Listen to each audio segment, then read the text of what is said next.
Andrea, I want to thank you so much for coming today for your reading. I wanted to let you know that these are your blueprints.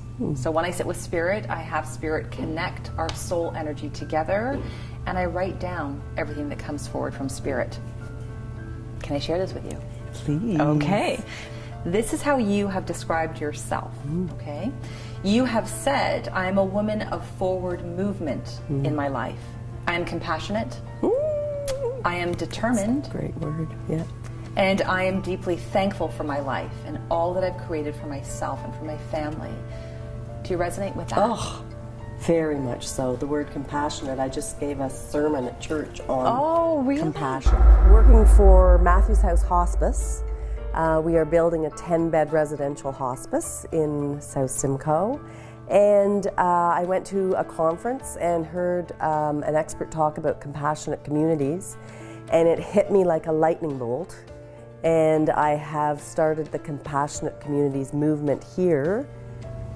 Spirit says that you're a very hardworking woman, that you will stop at nothing to have your true wishes, ideas, and desires manifested. Does that make sense? It does. I really honor that, because it's like, I'm not going to let that get in my way. That laser focus. This is what I want. This is what I'm going for. I do. I love working. I love working on projects. I love exciting communities about new initiatives, and I love educating people on so many wonderful opportunities. So you automatically had two loved ones come forward for you. I don't know if they are alive or if they've crossed over, but they come together. I have mother and father. Right. Have they both passed? Yes, they are. So mother comes forward and she says that so are you a mother yourself? Yes. Because she was referencing that you're a beautiful mother to your children. Yeah. And that you have shown them how magical they are because you are so proud of them. Does that make sense? Oh, she was sweet, just a lovely, lovely lady who brought out the best in everyone she met. I'm very fortunate. My youngest daughter is her exact replica, and the sun just shines wherever she goes. So your mother comes across as having a soft and tender side, okay? Yeah. She wishes to come forward and make sure that you know just how incredible of a woman that you are, how incredible of a daughter you are, and also a mother. Oh, yes. Yes, she was very soft and tender. Loved her kids more than anything. She is asking for you to relieve some of the pressure that you're feeling in your life. To do it all, to be all, and to give your all is what she references. She says that life is not a race, that you will always get to the finish line. She says that patience was never your virtue. Is that right? I'm like, laugh out loud. No. That is so funny. Yeah. You feel that if you don't do it fast enough, an opportunity will slip away from you. And so she's saying you'll always get to the finish line. Absolutely. I have the FOMO challenge, which is the fear of missing out.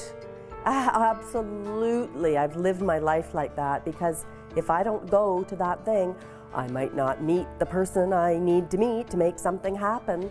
Your father comes in after that, and he steps into your reading. He says that it is finally time in your life for you to slow down the pace. Recognize that there comes a time when one can burn out. He says you need to have a cutoff time or limit each day, and then honor this. What is it that you do that's keeping you busy, like 24/7 it seems? I am fundraising to build a new hospice in South Simcoe. Wow. There's no Yes. sleep then, No. if you're doing this. No. Okay. Funny man, performer, musician, absolute creative brain. Because I've been so involved in this new project, let that go a bit, but I am coming back. But when you feel that there are days that is a little bit too much, can you delegate to anyone else? Yes. Okay, do you do that? No. Okay. I love your honesty. You're very compassionate. No. Perhaps when you get those cues, know that mom and dad are coming forward to say it's okay to delegate, even just for one day out of the month if you have to.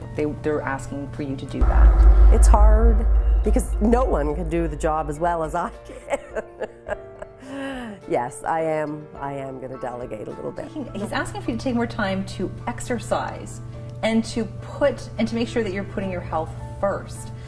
Do you exercise? I don't know why was he someone who took care of himself?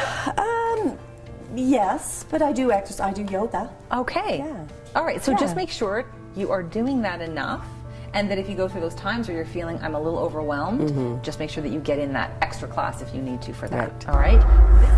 All right? The quiet, the ability to be instead of do.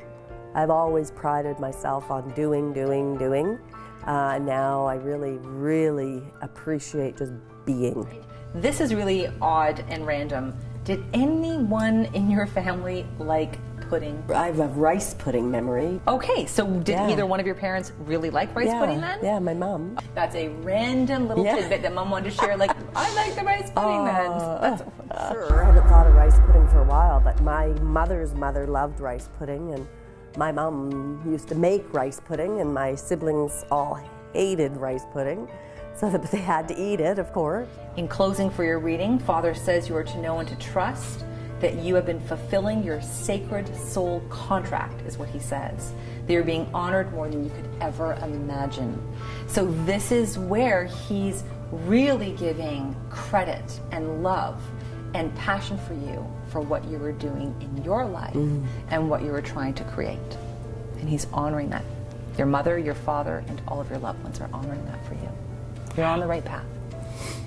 Amazing. I find that incredibly amazing that on the strength of a name, the energy and the soulfulness comes through. It was a beautiful, for me, beautiful reading because it validated a lot of things that are my life.